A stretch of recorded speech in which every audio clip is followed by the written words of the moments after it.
go. Hey folks, Stone and Broad, getting back to you on that ABV that we started soaking in water so many days ago.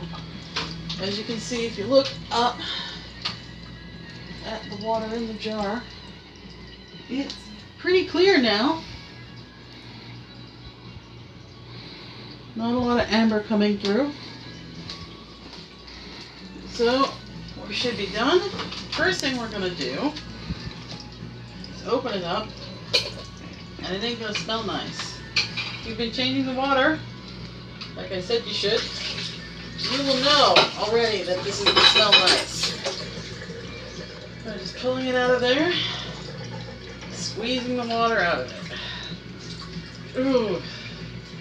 Okay, now, I may have left that a little too long actually. You want to zoom in here for a second.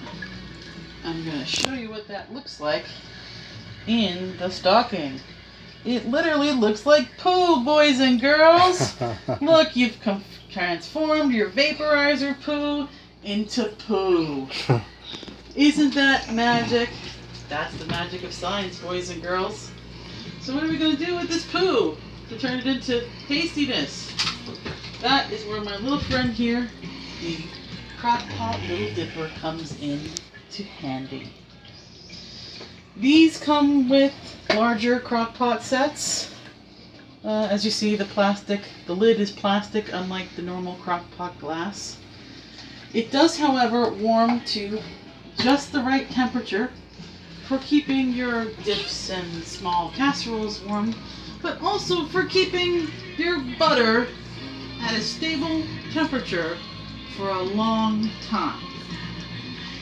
Meet the Crock-Pot Little Dipper, the cannabutter's best friend. Stoner Cat smells that weed. She's up in here already.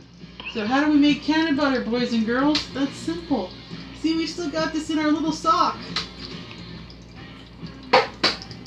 Oh, so difficult, I know. Isn't it amazing how hard these things are? But of course, you can't have cannabutter with just cannabis, because that would be too simple. What we need is butter. Now, for those of you who are of the vegan or vegetarian persuasion, or those who are health-conscious folks,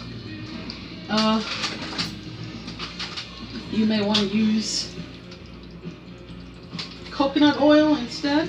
It's a very healthy alternative.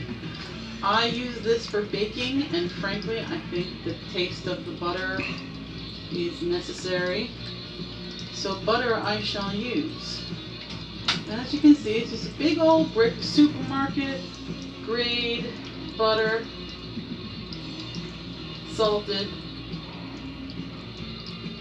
and we're just pulling it out of the wrapper and scooping directly into the crock pot on top of the butter. Now, you may not be able to get all of it in. I've had this problem the last time I did this, so I'm just going to leave some of it out for now and add the rest back in when this melts down some, because I don't want to overload the crock. Also, I'm going to put in just a little bit of water, less than a cup, just a drip, just to help things get going. And later we'll get rid of that butter when we finally chill the final product. Now, all we have to do from here, boys and girls, is put the lid on, walk away. Bye! I'll check on you again in a couple of hours. You want to do that. You want to just check in, give it a stir, make sure it's not bubbling over or anything, you know, stray pets have gotten into it, any kind of those bizarre things that happen when life exceeds reality's expectations. And when it's done, let it cool. You pour it into another container first. Do not let it cool in this crock thing, because it will be a pain in the butt to clean. Just pour it into a glass container. As it cools, you'll see that water condenses at the bottom. You just poke it out, pour that off, and your cannabutter is ready to go. The thing about doing it this way, with the water cure ABV is that we're giving you the best out of the secondary use as I can figure out, because we've washed out all the nasty flavorings that come from having been through the vaporizer, having the better tasting terpenes smoked off. So we're just washing out all of the leftovers here, and this cannabutter is going to taste of very little other than butter, and that's what we want for baking. That's what we want for cooking. We want to keep that profile subtle. So there will be a slight herby taste to it, depending on the cannabis in question that you use. But otherwise, once you're done this, you're ready to go. We could do it without the water curing process. If you're worried, if you think that's too much fuss, if the flavor doesn't matter to you for whatever reason, go right ahead. Just put it in the sock, put it in the pot, put it in the butter, and leave it alone. Some people recommend 2 hours. I prefer to go at least 4. Basically, as far as I know, you can leave it running up to 12 hours to get the max out of it. This is also, doing it this way is going to reduce smell in this step as well. So if you're living in an apartment the way I am, it won't be quite as accessible to your neighbors. But that's basically it. Once you have this, you can do anything you would do with butter.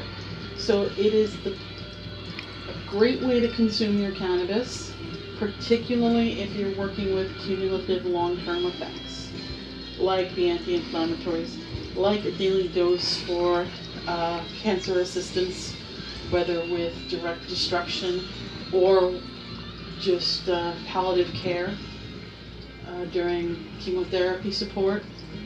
Anything where you're taking a therapeutic daily dose, this is going to be a great way to consume it. So that's where I'm going to leave this off for now. Maybe we'll do other videos with the cannabutter itself. I will post something, I promise, when it's all done and looks pretty, and I will post it. So just, if you like the video, feel free to subscribe. Subscribe is great. Like it. We want to keep making videos like this. Share with your friends. And share with your friends' parents. If you have older people in your life who are starting to look at bringing cannabis back into their life as a medication as opposed to as a recreational substance, ask them, what are your questions? I want to know. I want to help. There's nothing to be afraid of here. But what you need to do is insert your catchphrase here, and I'll see you soon. Stoner Broad signing off.